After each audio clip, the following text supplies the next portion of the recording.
rock solid. Oh, you lovers, stand with me. Rise in spirit, oh, you lovers, rise in me. Sing together, oh, you lovers, sing with me. Hello and welcome to Elemental Castings.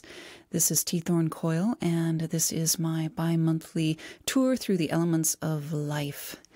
Today we will be diving into the element of water, to the process of flow and creativity, to the ability to set boundaries for that water, like banks of a river or the sides of a cup. We're going to talk a little bit about empathy and about destiny and about following the current of our lives. And as usual, I'd like to start off with a prayer. If you can all take a breath with me. Holy Mother, in whom we live, move, and have our being, from you all things emerge, and unto you all things return. Open our hearts this blessed day, touch our bodies and our minds, walk with us through the gates of power, in shadow and starlight, in fire meeting earth, in the wind on the ocean, and the sweet kiss of life. Blessed be our journey. And we honor all the sacred elements of life in which we move and flow: air, fire, water, earth, and spirit. So as you know, this is usually a bi-monthly podcast, but this summer we've all been very busy. EMBS, who does my recording, have been working hard on a few different movies, and I've been traveling quite a bit. Also, it being summer here in the Northern Hemisphere, we've been having trouble scheduling guests. So today, I would like to try a little experiment with elemental castings, and rather than having a guest in the studio here with us, I'm going to do some readings from Kissing the Limitless, my latest book on following the current of our lives. And I asked for questions on Facebook this morning and got several really great ones. So I'm going to go through a few of those questions and we'll see how we go. So as usual, take another breath with me. Let's center ourselves, and I'm going to do a little bit of reading. Sailing life's currents. A reformer has to sail not with the current. Very often he has to go against it, even though it may cost him his life. That's from the collected works of Mahatma Gandhi. In examining what we want, it is good to look at where we have been and the choices we have made or are making. Sometimes I've had to make very difficult decisions, to sail against the current of popular opinion, large or small. But I always have done so when the push of my personal life current was so obviously going a different direction. In those cases, it would have felt like selling my soul to sail a different way. It would have cost me my life in ways just as real as the loss Gandhi speaks of. Something in my core would have died. In those cases, physical death can be preferable to soul death. This has been true since I was a small child and holds true still. Those moments when I have not felt quite strong enough to go with my life current instead of an outside force, I have felt my own diminishment and have had to fight to regain my life force later. We all need to look at our own experiences around this and sense which situations taste of the truth we are following. Some others of us have had a deep question. How does one sail with one's life current if one doesn't even know what it is? It can be hard to find our life's current. It is the part of us that feels a tugging forward. It is a part of us that knows in our belly when something is just wrong or right. It is the connection to the work of this God, our work, our divine nature, our true will. We don't always have this sense because sometimes it is covered up by our training, by the opinions of others, by the culture at large, or by our fear. Those times when we should have gone one way but went another because of opinions of friends or family or culture are times when we've locked a part of ourselves away. So how much of me is locked away right now? Can I look at an old dream, an old face, an old identity? Did I give it up because it was false or because I couldn't stand up to opposition around it? In these cases, how do I come back to myself? My sitting practice really helps. Finding the still point in my belly to center around really helps. We are often overwhelmed by busyness, bombarded by advertising, things to do, or concerns for a global crisis that can feel out of control. I can't sense the current of my life when I am constantly being buffeted about by these winds. So any cultivation of being still is of help. Be still and know that you are God. The being still comes first, then the opening appears. So, sailing our life's current, that's a really important part of our magical practice, and it's a very key component of the magic of water. I like to think of the 4 powers that are spoken of in classical magic: to know, to will, to dare, and to keep silent. And then Crowley's 5th element, to go, to set our life in motion. So we start off in air with knowing. Then we move to fire with willing, with putting our intention into action. And then we dive into water to dare. To dare requires us to fully access our emotions and the power of our emotional states. But daring without first having some practice in knowing and willing can lead us astray.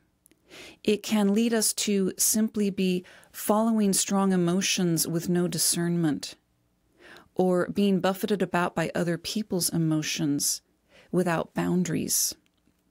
So water needs the other qualities of the other elements to be of help. And we also need to not try to suppress our emotions, and we need to simultaneously not be completely taken over by them. So, as always, with all of the elements, a balancing needs to occur. So, how do I center myself? How do I know my will? In talking about life's current, I talked about true will. Well, I have to develop my small will first. I have to develop my everyday, ordinary will of showing up when I say I'm going to show up, of practicing and honing my mind and honing my powers of discernment. That deep discernment helps me to comprehend when I need to follow that tugging, that push, that pull of destiny, and when I need to really pay attention to what my emotions are telling me. Emotions are often keys. They're often pointing to facets of my life that I may not be paying attention to things I really need in my life. And it's important for me in my magical and spiritual practice to not only look at the emotion at hand, the emotion that is riding the very tops of the waves, but to try to also pause, take a breath, and dive a little deeper. What are the emotions underneath? What's really happening here? If I'm getting angry or irritated with my loved ones, is there something deeper I'm not allowing myself to look at that's giving rise to this emotion of irritation? If I'm dissatisfied with my life or entering into long phases of depression, that when I'm not a person who tends toward depression, can I look at what my soul is longing for? Again, diving deeper, accessing water. Several of the questions I got today related to this. I'm going to read one of them now. One person wrote in and said, "My emotions run strong and I can be very sensitive, being a very watery sign.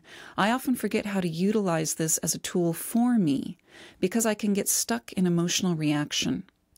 Any reminders of how sensitivity can support me in the flow instead of dragging me into its tumbling current? I'd rather remember to like my emotional being instead of wishing I could be less sensitive." And there was a another question someone had that touched on that. This person wrote, I am interested in hearing about honoring myself as an empath without getting other people's sticky stuff on me. And I'm really glad for both of these questions. I often deal in my spiritual direction counseling practice with people who are really sensitive, have trouble with their emotions, feeling over emotional, and having trouble dealing with other people's emotions. And I like to remind these people that that sort of sensitivity is something that can be of help to us.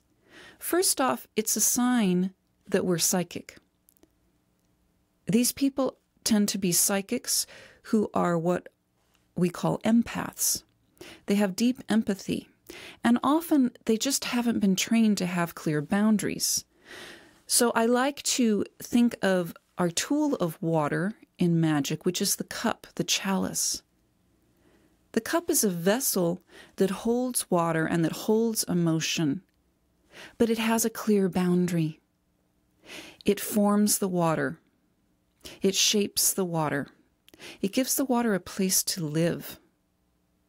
And it also gives the water an ability to nourish us, because we can drink more clearly and easily when we have this boundary of the container of the cup.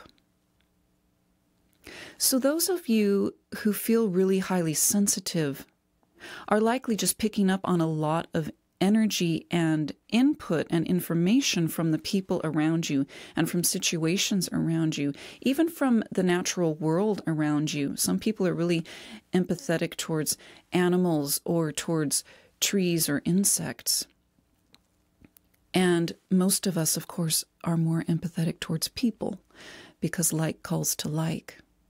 So how do we learn to use this empathy to actually gather more information rather than always be overwhelmed by it and always feel like we're being taken over by our emotions or by other people's emotions? Well, for me, all my centering and stillness practices help. So let's practice that together. Let's all take a breath and try to center. Try to find where your center is in your body right now. For me, my center is a still place in my belly that rests between my navel and my pelvic bowl, and I like to send a breath down there and let my attention dive. And from this center, I can become aware of what my boundaries are. Most of us, when we try to set up boundaries, we set them up from the outside in rather than building them from the inside out. And therefore, they're often not very effective. They grow really brittle and can crack, or they wall us off too clearly from other people and from our own emotions. What I want to do is start from the center. And then I notice the edge of my aura. Where is that? That's my container. That's the boundary I always carry with me. That's a boundary of energy. And it's a boundary that can give and receive information still. It's not a wall. It's not armor. And the more centered I am, the less walled off I become.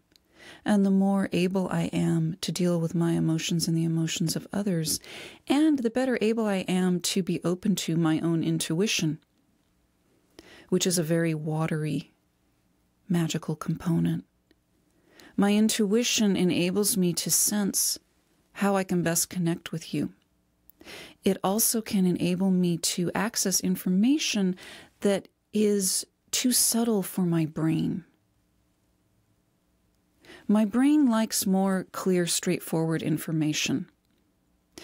This watery, intuitive sense of my psychic body can access all sorts of information that's not as clear, that's a little more like an underground stream. So honor your emotions and honor other people's emotions and ask yourself, where are my boundaries? Did I center myself this morning, and do I have a technique from my own spiritual tradition that can enable me to return to center when I start to feel buffeted about, or when I start to feel stuck in an emotional state that doesn't feel helpful to me? Can I take a breath?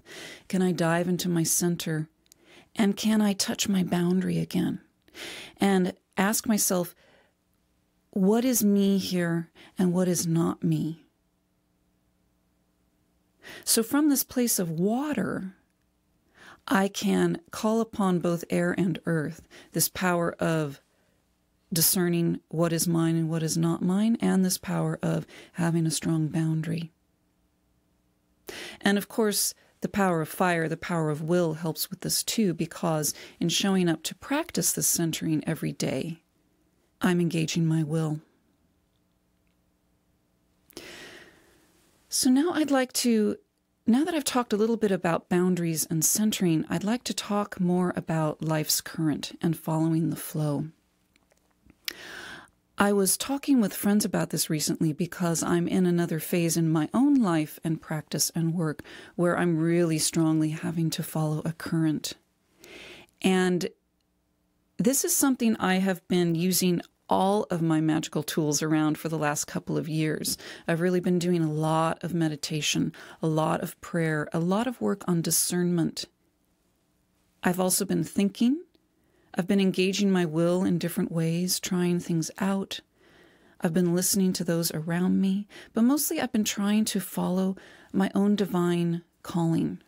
And I therefore recently, because of all of this knowing, willing, daring, and keeping silent, have been able to tap once again the deeper current of my life, which is a current really that I've been following since I was a small child.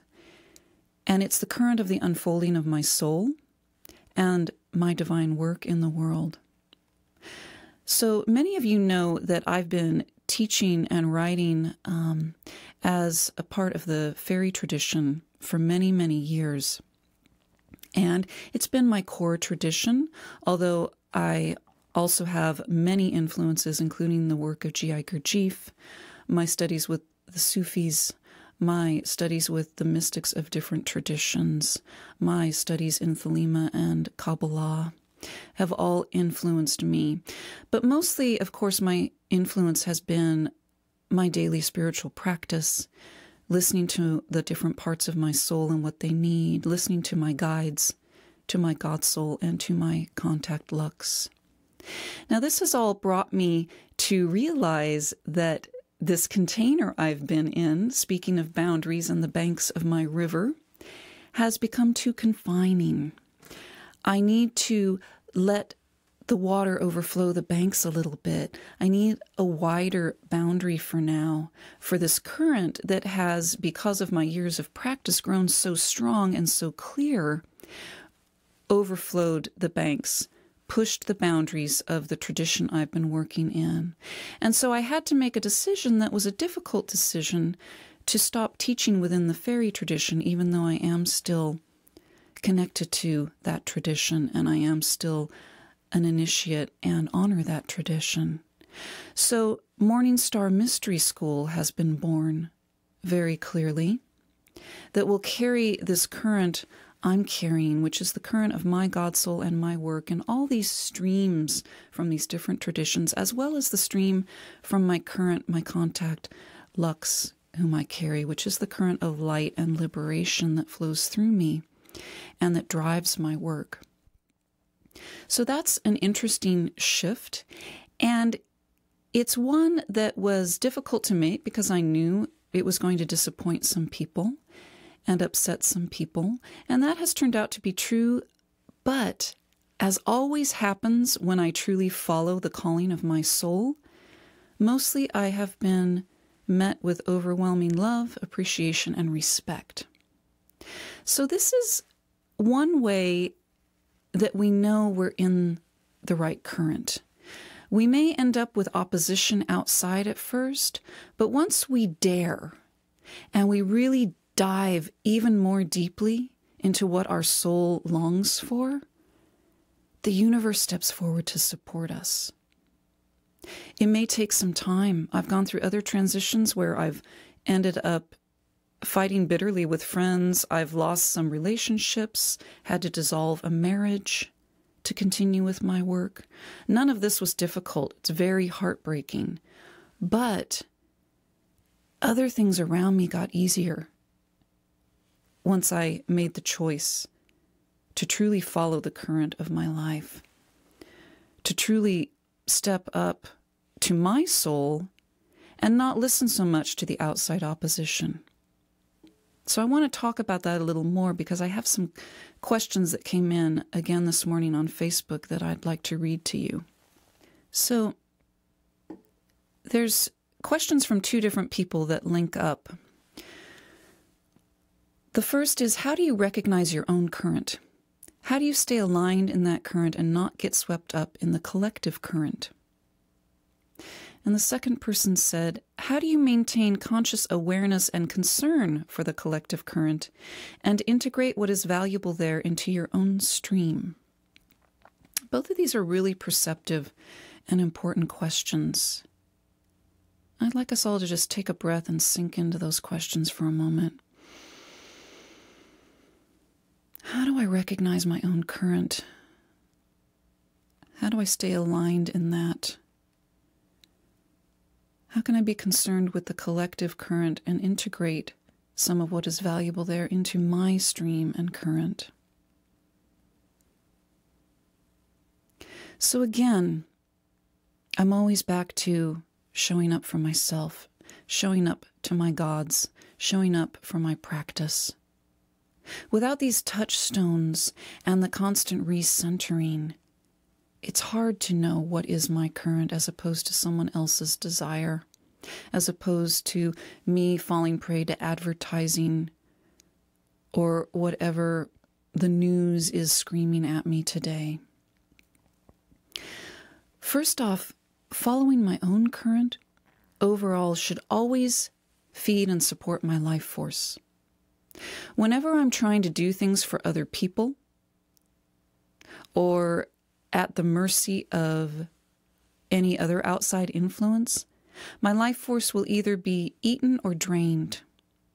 So if I find myself speeding up into obsessive, greed-related, consumeristic sorts of behavior, that is a sign that my life force is being eaten. If I find myself in patterns of self-numbing, watching a lot of television or eating a lot of junk food or feeling just kind of low level, low energy, not really very interested in trying anything out, that means my life force is being drained. When I'm being challenged, when I'm interested, when I feel filled with life force because every day I might learn something new, that means my current is feeding my life force. That means it's mine rather than someone else's. Again, I'm going to go back to my recent experience with shifting into Morningstar Mystery School as opposed to teaching fairy tradition. And that is, for the last few months, I was having trouble with my energy levels again. And I was having more trouble and less clarity around answering my students' questions and re-engaging with their work as part of my work. As soon as I made the shift and sent out the letter announcing my change to my students, huge amounts of energy flowed into me again. I became excited and re-engaged. My writing was revitalized. My interactions with my students and my interest in the reading projects we were doing and the various stages we're all at in our practice got, again, revitalized. And I felt once more in the full flow, whereas before there was a slight dam in my water, right? My current, because, as I said, the boundary and the banks of that river were too narrow, I was feeling constriction of my life force. And when my life force is constricted, the energy's not flowing clearly, and I often have trouble accessing enough energy to even do the work at hand. So, questions again to ask oneself. Is my life force being eaten? Is my life force being drained? Or does my life force feel well supported by my work? That's one clear way to recognize my current. As for the collective current, I feel that all of us respond to that. And the more we are clearly in our own work and following our own vision and opening to our own desire and our own flow, the more help we are to the collective current. If my collective current truly is spending time in the forest defending the trees, then I am part of the collective current that says, wow, climate change is a real problem. And yes, maybe we've gone too far with corporate greed here. If I am just doing some sort of political activism because all my friends are and I feel guilty if I don't do that, then it doesn't matter what the overriding current is. It doesn't matter how noble the work is. I'll end up draining my life force. I'll get sick. I won't really show up well to my work, and I won't really support my friends in their work. The more we follow the work of this God and really enter our current, the better help we are to everything and everyone around us. So the streams of the overall culture, we can draw on that, and we can draw on the work our friends are doing, because each of us has a different work. Our divine work only can flow through us. And when we're in the flow of our divine work, we're always going to be able to access people around us for whom that work is important. We're going to have friends and associates and partnerships that support that work. And we're going to help support all those friends and partners too. So, again, I'm going to back up and talk about discernment, the power of air. And I'm going to talk about recentering and the power of showing up daily, and that power of earth and boundary. Without all of these, it's harder and harder for me to recognize where I'm going. So pause. Connect with yourself.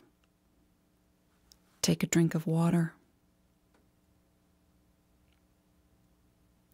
Your soul knows what it wants. Can you listen to that? Your heart beats with this liquid that gives life. Can you dive into your heart? There's a still place in your belly that's always present. Can you dive deeper into that stillness and let that stillness ripple out like a beautiful pool at the center of your being? And can you then, after diving into that pool, that stillness in the center of your being, find the stream that flows from that stillness, from that centered place, and moves out in your life? And can you follow that? What is that stream? What is the source of your magic that only you can do?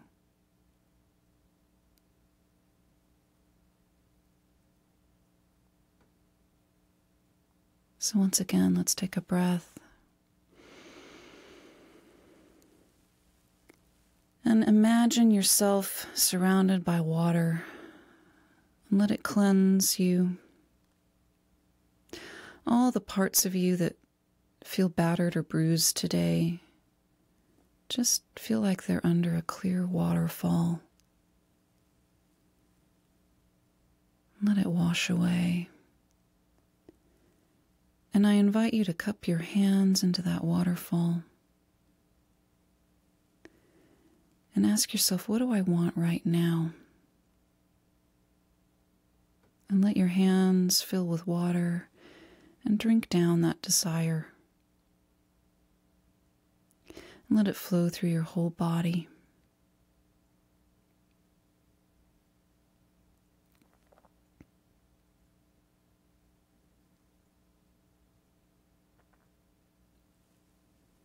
And another question that came up today was about destiny.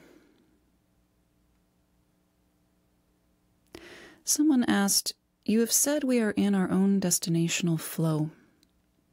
Is our free will, the choices we make, the rudder through this flow, or does it truly matter what happens if we have a destined place waiting for us? Does our free will change our destiny?" That's a great question. Destinational flow is when I really feel that tugging and am following it, when I really feel that stream and am walking along that stream and am fed by that stream. Destiny is different than fate. Fate means this is predetermined and nothing I do matters. Destiny is like a river. It's always shifting and changing, moving in its banks, going this way and going that way. And I have to actively follow it. And I actively also shape it, just like the container shapes the water. I'm shaping the banks of that river. But I don't want to shape it so that it's just a straight line. I want to shape it gently and follow a natural course. So the other thing embedded in this question is the concept of free will. It's very interesting. I often say that we have to develop both freedom and will. I don't believe we're born with free will. I believe we're born with an ability to choose that free will. But first we need to develop power in order to have liberty, in order to have a sense of freedom in our life, in order to be autonomous. And we need to develop our will. We need to show up every day. We need to re-engage with our magical practice, our physical practice, our commitment to love, to relationships. Once we have stepped into our larger will, what I call the work of this God, true will, then we have free will. Ironically, once I have free will, once I am in the stream of true will, my choices can feel more limited because I'm so fully in the flow. All those choices I used to worry about fall away because they just don't matter anymore. So in one sense, the less freedom and will I have, the more choices I appear to have, because the more confusion I have internally and the more distractions I enable to enter my life. Once I'm in destinational flow, however, the choices become a lot more clear. And I have a deeper ability to listen and a greater ability to act. So free will and destiny shape each other. They're all part of the work of this God, my divine work in the world, the work that only I can do. So find your destinational flow. It might require showing up for a while first without knowing. But the beauty of that is, even that is a choice. Even that is part of my divine work. I may not feel like I know what my big divine work in the world is, but I start where I am. And starting where I am sticks that toe in the water. Starting where I am says, today, the work of this God is to sit at my altar and breathe and center and meditate. And today, the work of this God is to show up at my job with as much presence as I can manage. And today, the work of this God is to not let myself get caught up in malicious gossip with my friends, because I recognize that that drains my life force.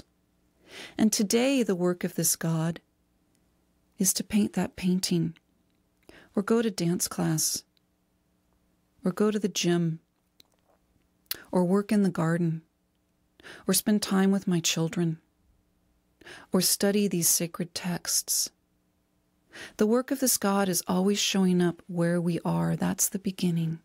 And over time, showing up to these small streams that may seem disparate from each other, ends up forming a larger stream. And then we follow that larger stream, and we find the tributaries that feed that. And we keep going in that flow, following along, trusting our intuition, building up our ability to listen more deeply and to engage our intention through will in action. And someday we find we're in the middle of a mighty river, and we're affecting everything around us. And we're truly doing the work of this God. And we are sailing our life's current. And most of all, that feels really good. So I'd like to close this podcast on water by offering you the blessings of water, the blessings of the cup, the blessings of your ability to hold, the blessings of your ability to pour out, the blessings of your ability to be filled up, to drink deeply, the blessings of diving, and the blessings of swimming, and the blessings of sailing, and the blessings of cleansing. May water flow through your life. May your heart be bathed by the love that is the flow of God herself. And may you find your current and follow it. And I thank all the elements of life, air, fire, water, earth, and spirit.